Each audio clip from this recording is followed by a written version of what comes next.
Hello everybody, welcome back. I'm MrRedClaw. Welcome back to an episode of Formula 1 2020 My Team Career, this time for the Italian Grand Prix, so let's get right into it.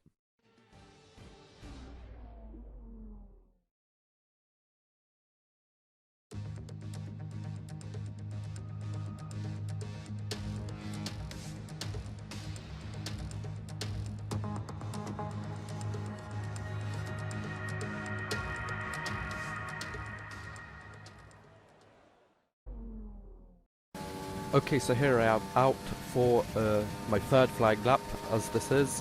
Of course, I'm only showing you the fastest ones from pretty sure last video, and around Monza, so one of my favourite circuits, of course. One of the oldest circuits in Formula 1. I'm pretty sure the first race took place over here in 1922, so nearly 100 years ago, so that is absolutely huge history for Monza over here. Of course, several amazing Formula 1 Grand Prix, well, several, quite a lot of amazing Grand Prix. Of course, this year, this year, no, not this year anymore, last year in 2020, of course, the amazing Grand Prix, one of three amazing Italian Grand Prix last season. Of course, at Monza, Gasly won from Carlos Sainz and who was third? It was Lando Stroll, wasn't it? Absolutely brilliant race, of course, after Hamilton came in when the pit lane was closed. Absolutely brilliant race that was. But as I go past it, I'm barely making up time. It's going to be really close, but I do go fastest, for now at least. But when we do look, we get out-qualified by Hamilton by just 1/10, so quite close. Charles Leclerc actually qualifies in P8, so that's really good. Normally he qualifies down in like P15, so the car should be good for this race. And I guess let's see how well we do.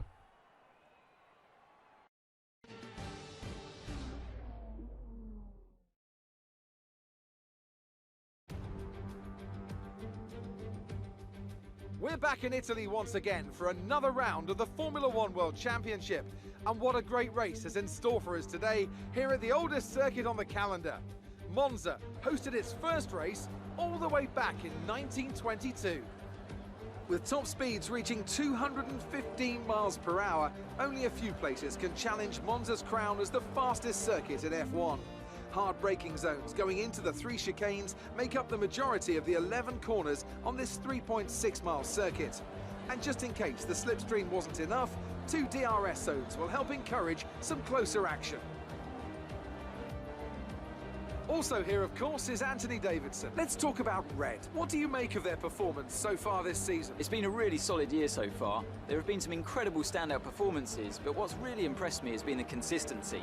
With this kind of form, I'm expecting another great race today.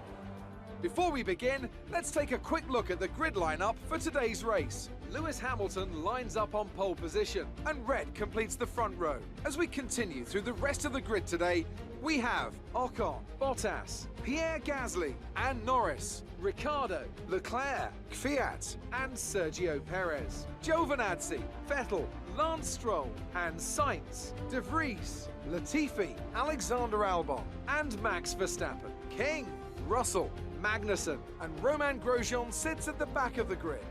Now, it's almost time for lights out, so let's go down to the track.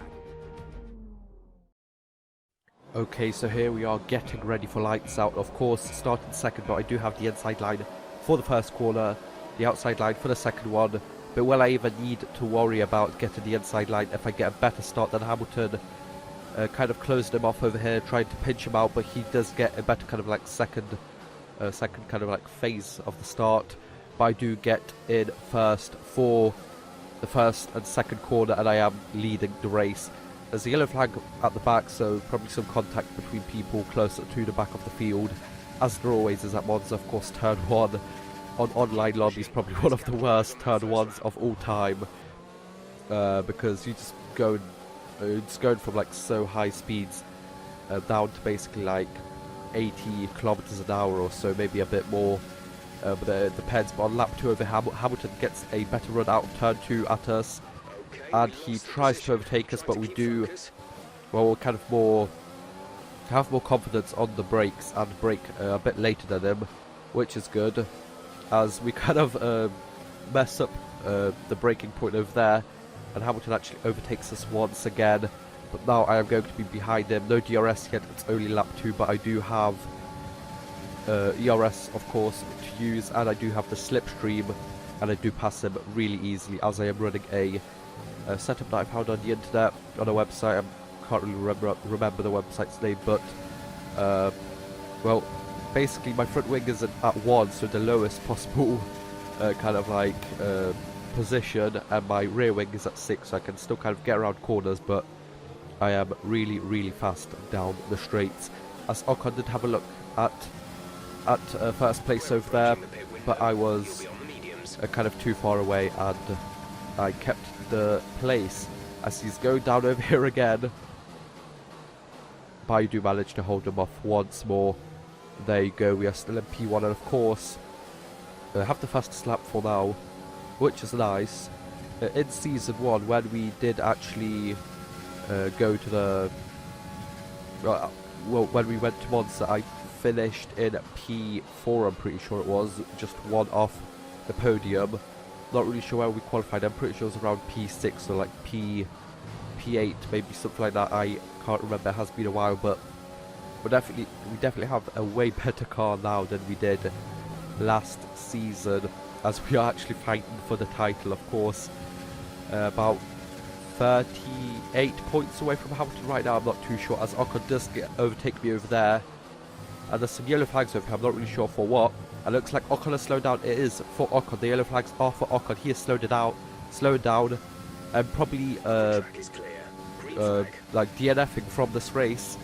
Some kind of engine problem, and as you can see over there, Esteban Ocon is out of this race, and the virtual safety car comes out. So that's really good for us, as he did have a better run than us out of that corner. He probably could have taken P1, but I kind of got lucky, I guess, and he DNF'd. And now there's only 21 cars in this race, and of course I am in P1 again, which is probably the best part. On lap 5, going on to lap 6 over here, and I am going to box this lap. I'm not really sure what about the others, like when they're going to box, but I am boxing this lap. Now it's kind of a shame that Ocon did DNF, as if he would have stayed, I could have maybe overtaken him, and if he stayed in P2, he could have pushed down Bottas and Hamilton in the in the race results, and they would have gotten less points, so that could have helped me out even more in the driver standings. But well, hopefully we still get P1 after this. We did go out in a place that hopefully we shouldn't run into too much traffic, if any at all. And I guess we're just going to see where Hamilton and Bottas, when they're going to pit and when they're going to exit, if in front of us or behind us. Going on to lap 8 over here, loads of people pitted. There's a Mercedes in there, and it's the Mercedes of Hamilton, and he is really far behind us. How much is that? That's going to be about 3 seconds. 2.5. Let's see what actually updated to 2.7 going on to the next lap. There's more cars boxing in over here. We get DRS, I set the fastest lap in the process, and Bottas is behind us as well, so we do take like kind of like a virtual race lead, because the cars in front of me still need to box, which is good for me, and that means that I lead from Bottas and Hamilton, and once everyone else, of course, boxes in, as I do, I'm going to try and get a run on Nick de Vries over here, see if I can brake later over here, because of course I've got the fresher tyres and the better car, and I do get around them really easily over there. And now there's only Grosjean, Vettel, and there's a Red Bull of Giovinazzi out in front. They all box. Actually, is that a Red Bull or is that an AlphaTauri? I'm not really sure where he is. But they all box, and there you go. I'm up to P1 again with, go a bit wide over here, a bit late on the brakes, but still we do have a decent gap to Bottas and Hamilton, so that shouldn't be too much of a worry. So yeah, we've only got a couple of laps left, so we just need to kind of focus on just going fast. And to be honest, actually on lap 12 over here, as you can see, I did go for the fastest lap, but I actually kind of well, kind of wasted time doing that, as Max Verstappen does set a time 2/10 faster than me, and all I did by that was actually give Hamilton and Bottas a chance to actually catch up. And as you can see, Hamilton's right behind me over here, and that was because, of course, on lap 11, the lap before I went to go get the fastest lap, I of course wanted to save some fuel and ERS, so I went a bit more slowly, and they did catch up. And now Hamilton is right behind me, right to the line. Is he going to overtake me? How close is this going to be? He gets the better exit. He's using the ERS. I don't have any, and we just about managed to get P1. You've really been great today.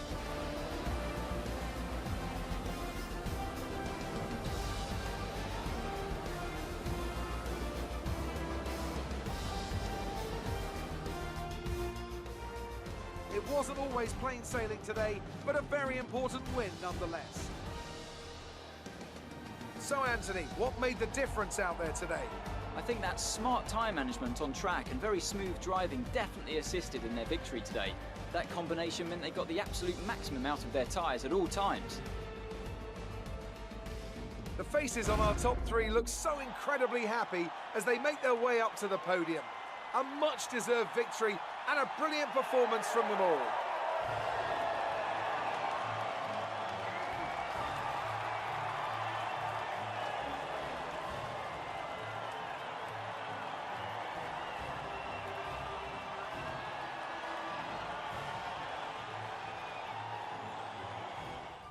So there you go, we are out there in P1, only 63 milliseconds in front of Hamilton. That was really close. Going for the fastest lap probably wasn't the most sensible option over there, but Hamilton actually gets the fastest lap. He takes it away from Verstappen. Actually, no, Verstappen was out of the top 10, so Hamilton takes it instead. 26 points away from Hamilton. Charles Leclerc goes up to P14. Which is nice for him and the team as we get even closer to McLaren over there. But how close are we going to get? Well, we're probably going to overtake them. Probably not Red Bull though, but I guess we are going to see in the coming races. But for now, I hope you guys enjoyed. Like, share, subscribe, and I'll see you guys next time. Bye bye.